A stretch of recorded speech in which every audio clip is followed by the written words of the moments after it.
Hi, my name is Philip. I'm the presenter for this paper. In this paper, we present a new algorithm for high-utility item set mining. That is for data mining, okay? And this algorithm, it is a parallel algorithm because we want to have a faster and more scalable algorithm. So, let's start. I will give you some introduction. So, nowadays, shopping data is very important. Shopping data like from Amazon or from the store and so on, okay?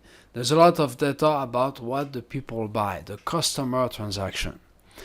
And what people call high utility item set, it means a set of products or items that the people buy many times and will yield a high profit. So we want to find this to understand the customer behavior and also maybe to take some marketing decisions.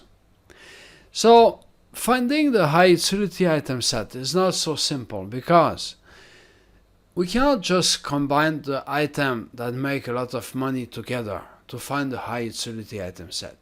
Because in fact, the items that make a lot of money separately, maybe the people don't buy them together. So we really must look for the combinations of items that make a lot of money. And also we need to consider the quantities of items. So there's a data mining task, very popular, called high utility item set mining. The goal is to find in the shopping data the sets of items that appear many times and yield a lot of profit. In this paper, the problem is when we have a lot of data, the algorithm for high utility item set mining will spend a lot of time, can become very slow.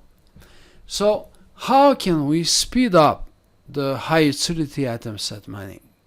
So in this paper, we explore one approach, which is to use the distributed algorithm.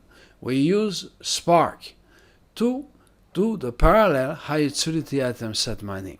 The new algorithm is called PHUIM for parallel high utility item set mining. Okay, so let me give you a brief introduction about high utility item set mining so that you know how it works. Then I will explain the algorithm and show you the results. So high utility item set mining, the input is a database, as you can see on the left, what we call a transaction database of customer transactions. So for example, we have 4 transactions, T1 to T5, 5 transactions. The first transaction called T1 has A1. It means, for example, 1 apple. The customer bought 1 apple. 5B, like 5 bread, 1C, 1 cake, 3D for 3 dates, 1 egg, and 5 fishes, and so on. Then we have other transactions like this. So the transaction indicates what the customer buy and the quantities, how many eggs, how many breads, and so on. And then also on the right, we have a profit table. Like this tells that A5 means 1 apple yield a $5 profit, 1 bread $2, 1 cake $1, and so on. Now in this problem, we need to set a parameter called the minimum utility or minutil. And then the goal will be to find all the patterns in this data that make at least this amount of money, the amount of profit, okay? So this parameter, minimum utility, can be an integer amount of money or a percentage of all the profit in the database. So let me show you the result. Okay, for example, if we set minimum utility to $33 in my example, we will find 4 high utility item set like BDE, $36, BCD, $34, BCDE, $40, and BCE. So all of them, we say they are high utility item set because the amount of money is at least $33. So this is what we want to find, okay, in the data. So for this problem, there's always only one solution, but it is difficult to find the solution because there are so many combinations of items in the data. So we don't want to look at all the possibilities. We need to use some strategy and some data structure and so on to find the solution as quickly as possible. Okay. So before I talk about the algorithm, let me give a little bit more details. I did not explain how to calculate the money, okay, so I should talk a little about this. So if we look, for example, at the item set BDE, how we calculate that money, $36, okay, it is important. So we look the transactions that contain BDE together, like in transaction 1, we have BDE. So we have 5B, 5 bread. The bread is a $2, so 5 multiplied by 2. Then we have 3D. D is a $2, so 3 multiplied by 2. Then 1 egg for $3, so 3 multiplied by 2. And then the same for the second transaction, and the total will be $36. So this is how we calculate the money, okay, just to make it clear. Now, why this problem is difficult? One reason is the utility is not anti-monotonic. That means the utility, like the money of BDE, for the superset of BDE can be more or less. Because if you have a superset like BDEF, maybe it will make more or less money. We don't know, okay. So the algorithm for high utility item set mining will use some special trick to find all the result, okay, using some upper bounds. Okay, so without going too much into details, there has been several sequential algorithms that are quite efficient to solve the problem, like UP growth, FHM, D2HUP, FM, and so on. But many of them have the long runtime and some scalability issues. In the past, there have been a few distributed algorithms, like PHUI growth. But the problem is based on Hadoop. Hadoop has some well-known problems. When it do many MapReduce iterations, it will read and write the data many times, okay. And another algorithm called PFHM was shown to be faster than FHM. But this is good, but other algorithms that are sequential are already faster than FHM. So instead of using PFHM plus, you could just use some other sequential algorithm maybe, okay. So this is all interesting actually, but we need to design still faster algorithm, especially distributed. So the new algorithm called PHUIM is based on Spark and in-memory do the in-memory processing. It is implemented with two algorithms, FM and D2HUP, and it is correct and complete. It will find the exact result we want. Okay, so how does it work? The main idea is like this. First, the database will be read to see what are the items, and these items will be ordered. There will be some order by the frequency or the lexicographical order, like A, B, C, D, and so on. So we have some item, and we have some order between them. Then, step 2. For each of these items, we will build some prefix trees, as you can see here, okay. So, these prefix trees represent the search space of item sets. So here for the tree A, we have all the item sets that start with A. For the tree D, we have all the item sets that start with D. All the item sets that start with B, E, C, and F, and so on. Okay. So we build we divide the search space into some subtree. And each subtree has a root, the head, like A, D, G, B, E, C, and F. And here we have some partition, different nodes in the cluster for cloud computing. So the first partition will be the tree start with ADG, the second like BE, and the third like CF.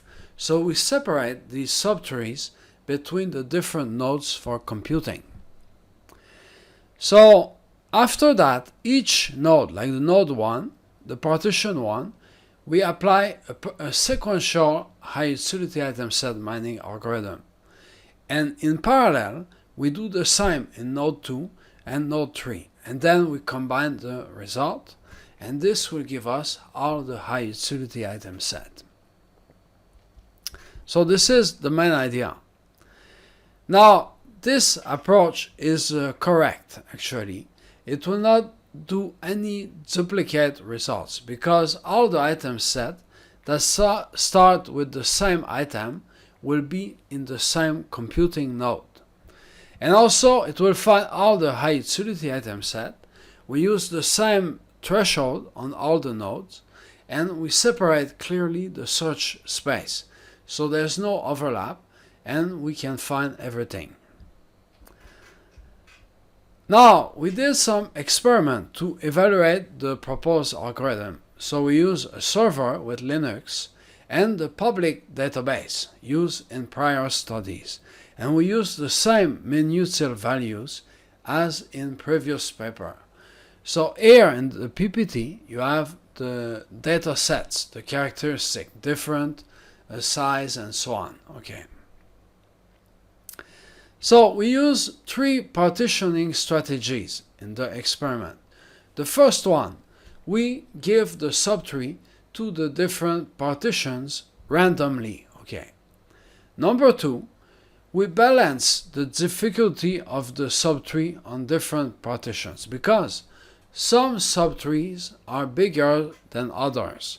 So we try to give some small subtrees to different nodes and some large one to different nodes. And another strategy, we give the most difficult subtree to some separated partitions. Okay. So here I show you some results for some well-known minutil values used in other paper. So here we have the data sets, the minutil values, we have the serial version of D2HUP and our version for our algorithm based on D2HUP. Okay. Then we have EFIM serial and EFIM with our algorithm. So this is the time we see here. Okay. So we can see that the speed up is more than 2 to 9 times in the best case. So we can achieve a good speed up for these databases. Okay. Also, on a few data sets that we selected, we changed the minimum utility to have a look what happened. So we see that the speed up can increase a little bit, okay? But in general, whatever the minimum utility, there's always a good speed up. Here we even get 20 times speed up with EFIM, okay? Also, we did some experiment about the number of partitions. So here we have the different data sets like chess, accidents, and so on. We look at the time and we change the number of partitions like 1 computer, 2 nodes, 4 nodes, 8 nodes, 16 nodes, and so on. And we have the 2 algorithm, our algorithm using EFIM and D2HUP. And we see when we increase the number of nodes or partitions, then the time always more or less decrease. Okay. So for both our algorithm based on EFIM and D2HUP, always decrease. So this shows it has good scalability with respect to the number of partitions. So, in conclusion, in this presentation, I presented the new framework or algorithm called PHUIM to do the high utility item set mining in a distributed environment using Spark. And to implement this framework, we use D2HUP and EFIM. We could also have tried other algorithms as well, okay? But we saw we have very good results with these two algorithms. And why we choose these two algorithms? Because they are some of the fastest, and we achieve a good speed up. So in future work, we could do some more parallelization, especially inside each node. And also, we could try also variations of high utility item set mining, like top K high utility item set mining, or close high utility item set mining, and so on. So there are many possibilities for future work. So that's all for this presentation. I would like to say thank you for your attention.